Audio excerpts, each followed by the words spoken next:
This is a 35mm f1.4 full-frame manual focus lens from Pergear. The one I have here is for the Sony E mount, but it's also available on the RF, Z, and the L mount as well. The lens is very compact and it feels pretty solid. It's all metal on the outside and the focus ring feels very nicely dampened. And the aperture ring goes from f1.4 to f16 and you can feel the clicks at every stop. And it uses a 43mm filter thread, and it also comes with this nice metal hood which does a great job at protecting the glass. And the best thing about this lens is that it's only $129, and right now on Pergear website it's discounted to $109. I'm always curious about these cheap manual focus lenses because obviously cheaper doesn't always mean better unless you're getting a reasonable value in return. $109 is still $109. So is it any good? Well, the short answer is yes. After just a few test shots, I could tell the lens is very sharp where it needs to be. I mean, being a manual focus lens, you do have to take a few shots just to make sure you nail the focus, because focus peaking is never 100% accurate. But when I did nail the focus, I didn't have any issues with the sharpness. I did notice a tiny bit of distortion, but not enough to really bother me.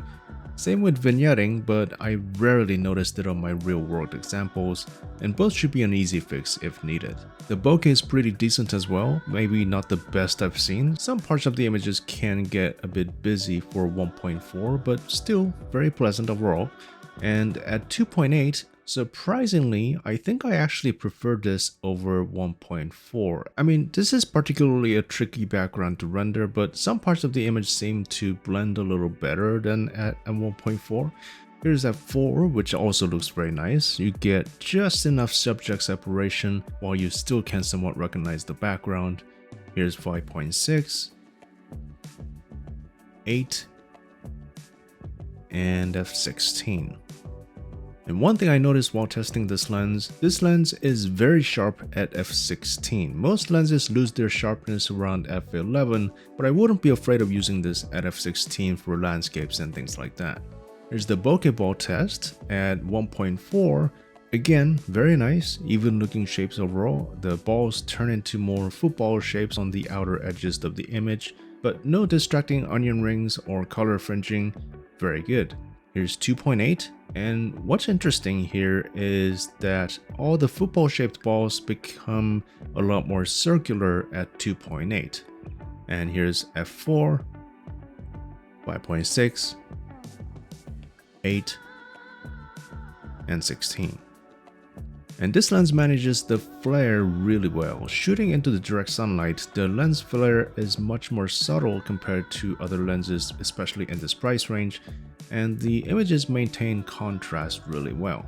Looking at the optics more closely, there's that subtle vignetting that I talked about, but even at 2.8, it mostly goes away. And at 1.4, it is very sharp, but it does lack a bit of contrast. But again, it improves at 2.8. And the sharpness is pretty well maintained from then on all the way up to f16. It's pretty funny, but this is probably one of the sharpest lenses that I've seen at f16, and I don't know how useful that will be, but obviously I'm not complaining. So overall, this is an amazing value for the price. The fact that you can get a 1.4 lens just over $100 just by giving up autofocus is amazing. Considering Sony's cheapest 35mm 1.8 lens costs about 6 times more than this. I like the compact size, the hardware was really nice to work with while shooting, so overall, I would highly recommend this lens.